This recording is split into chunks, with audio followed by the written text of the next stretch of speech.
आदिवासी जय जोहार। पिछले 2.5-3 महीने से मणिपुर में जो आदिवासियों की खुलेआम लूट, बाद में हत्याकांड और बलात्कार किया जा रहा है और हमारे माँ बहनों को नंगा करके उनकी ढीढ़ निकाल कर उन पे बलात्कार किया जा रहा है।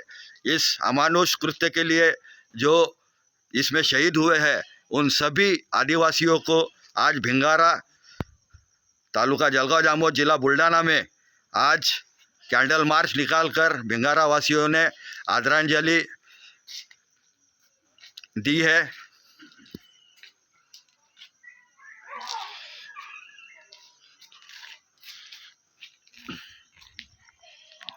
मुक्ति मोर्चा सोनोने प्रशांत सोनोने यहाँ पे आए हुए हैं, तो यहाँ विचार और बताएंगे।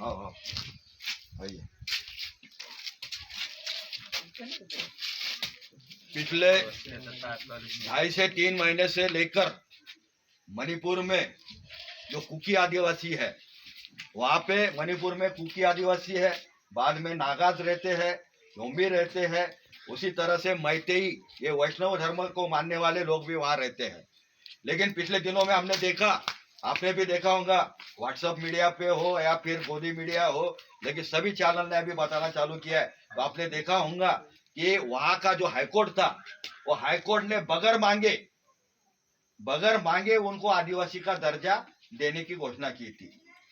तो इस तरह से जो आदिवासी नहीं है उनको ये आदिवासी बनाकर मतलब एक तरह से झगड़ा लगाना चाहते थे और उसमें वो सक्सेस भी हो गए।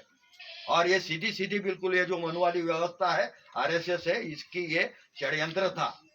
और इसलिए उन्होंने 10 साल से जो राम माधव करके उनके कैडर का बहुत बड़ा एक आरएसएस कैडर का नेता है, उसके साथ में 1000 लोग आरएसएस कैडर के वहां पे गए थे और उन्होंने उनका दिमाग खराब किया, उनको हिंदू बनाया और उनको बहुसंख्यक हिंदू बनाकर आदिवासियों के खिलाफ उन्होंने उनको यूज किया और ये दंगा फसाद किया हुआ। क्योंकि आपको पता होगा कि इस साल दंगा बहुत बड़ा था, खूब हुई खून की बारिश, क्योंकि वो सोचते हैं कि अगले साल अच्छी होंगी फसल मतदान की, क्योंकि इलेक्शन आने वाला है और इलेक्शन के वक्त की सरहद पर तनाव होता है, क्योंकि आने वाला चुनाव होता है। तो ये आरएसएस कैडर के लोगों ने वो दिमाग खराब किए इनके मैती लोगों के और आदिवासियों के खिलाफ उनको लड़ाया। और इसके पीछे जो साजिश है, वो साजिश मैं कहूँगा कि ये जो वहाँ पे जो पहाड़ियों में आदिवासी रहता है, तो पहाड़ी में आदिवासी जो रहता है, तो ये इनको क्या कह रहे हैं मैती लोग कि ये बाहर से आए हुए। ये बिल्कुल सफेद झूठ है, क्योंकि आदिवासी यहाँ का मूल निवासी है और वो पहले से यहाँ रहता है। उल्टी बात मैतेई जो है वही यूपी से यहाँ पे बाहर से आए हुए। ये लोग कहते हैं कि ये म्यांमार से आए हुए, बाहर से आए हुए, लेकिन ये भी बात भी झूठ है। तो इन्होंने ये झगड़ा जो लगाया, ये झगड़ा लगाने के बाद आज की हकीकत ये है कि वो जो पहाड़ी है, वो पहाड़ी में प्लेटिनम है, कॉपर है, मैंगनीज है। तो ये जो खनिज संपत्ति है, ये खनिज संपत्ति जो है ये मोदी के दोस्त अडानी को ये बेचा गया है और इसीलिए आदिवासी को यहाँ से वो मार काट के बाहर करना चाहते हैं और इसीलिए दंगा फसाद हुआ है। और ये बिल्कुल हकीकत है, ये सभी लोग अभी कह रहे हैं। अभी हमारे जो एक्टिविस्ट है, वो दयामणि बारेला हो, नितिशा खलको हो, वासवी कीड़ो हो, हमारी गढ़चिरौली की बहन कुसुमताई आलाम हो, ये लोग भी अभी दिल्ली गए हुए हैं। और वहाँ के जो हमारे जो संगठन है मणिपुर के कुकीज के और नागाज के, वो जो जानकारी भेजते हैं वो फिर वो मीडिया के सामने बोलते हैं और वो अपनी बाजू जो है वो आगे रख रहे हैं। तो दूसरी बात सबसे गंभीर जो है वो क्या है, सबसे गंभीर बात यह है कि वहां से लगभग 6 से 6,500 मशीन गन जो है वो इनकी जो संगठन है मैती ही लुपिन करके एक है, बाद में और 2 संगठन है आतंकी मैती के, उन्होंने ये वहां से चुराए हुए हैं मशीन गन।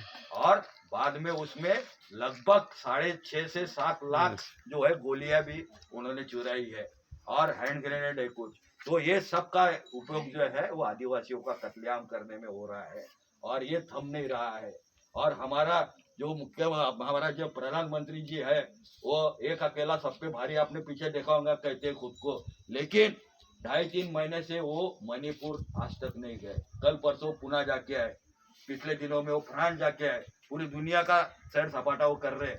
लेकिन मणिपुर में ये आपने एक ही घटना देखी जिनको 2-3 लड़कियों को नंगा करके घुमाया गया और बाद में रेप हुआ। तो एक घटना नहीं। तो इंडिया टुडे के जो पत्रकार है, हमारी भगिनी है, उन्होंने ये जो वीरेंद्र सिंह है उससे बात किया था मणिपुर के सीएम से, तो उसने कबूल किया था कि ये घटना नहीं है, ऐसी 100 घटनाएं के ऊपर घटनाएं हुई है और 1000 के ऊपर FIR भी दर्ज है।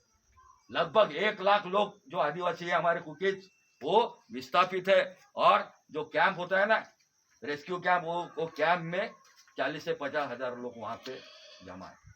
तो इसके लिए हमको जागरूक रहना है। हम लोग आज जो है 9 अगस्त जागतिक जो आदिवासी दिन है, तो आदिवासी दिन के लिए मीटिंग के लिए हम जमा हुए थे कि वो किस तरह से करना है। तो इस बार जो हम है वो होश में हम ये करेंगे और वैचारिक करेंगे, क्योंकि हम ज्यादा नाच गाना कर सकते नहीं है, क्योंकि कोई घर में कोई मरता है तो हम खाना भी नहीं खाते, चूल्हा भी नहीं जलता है।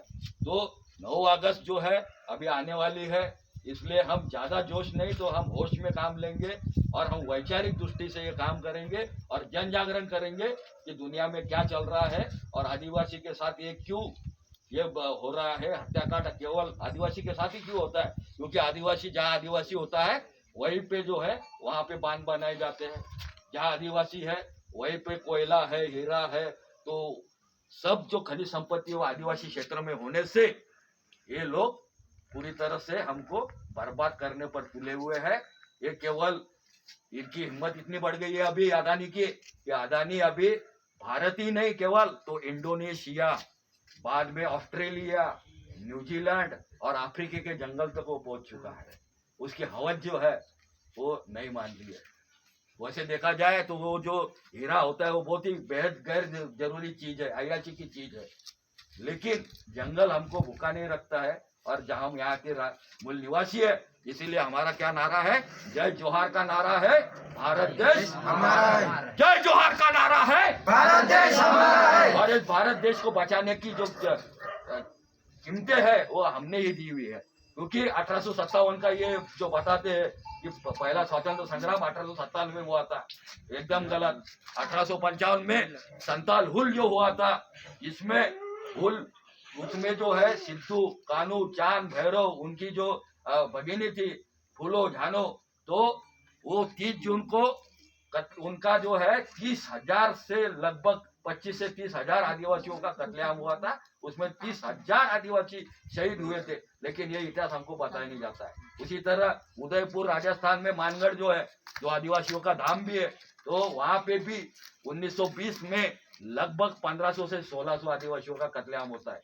तो ये हमको बताते नहीं है। तो बिरसा की जो लड़ाई थी, उलगुलान था, वो उलगुलान जारी है और जारी रहेगा, और ये हमको लड़ाई लड़नी है और पूरा होशो आवाज में लड़नी है। इसलिए आगे चल के RSS को जो है वो हम काउंटर करेंगे। वो जो है तो संविधान जो है हमारा, वो संविधान बदलना चाहते हैं, क्योंकि संविधान में जो है हमको मानवता पहली बार मिली, मैंने मानवीय मान्यता हमको पहली बार मिली, और मानवाधिकार भी बाबा साहेब ने हमको दिए, और 5वीं 6वीं अनुसूची मिली हमको। हमारे जो कस्टमरी लॉज है उनको भी ये यूनिफॉर्म सिविल कोड लाकर उसको भी वो तहस नहस करना चाहते हैं, और हमको वो फिर से मतलब एक बार वेट बिगाड़ बनाना चाहते हैं, या फिर आज मणिपुर में जो हो रहा है उस तरह से ये पूरे भारतवर्ष में होगा। कल महाराष्ट्र में भी हो सकता है, क्योंकि महाराष्ट्र में भी वो क्या कर रहे हैं, जो बुद्धिस्ट है उनको, उनके खिलाफ मातंग है, चर्मकार जो हिंदू SC है उनको भिड़ा रहे। आदिवासियों के खिलाफ धनगर लोगों को बोल रहे कि हम तुमको आदिवासी का सर्टिफिकेट देते हैं, आदिवासी हम तुमको बनाते हैं, और आप वो धनगर और आदिवासी के बीच में लड़ाई लड़ना चाहते हैं। वैसे ही वो मराठा देशमुख जो है उनके खिलाफ OBC को भड़का रहे हैं।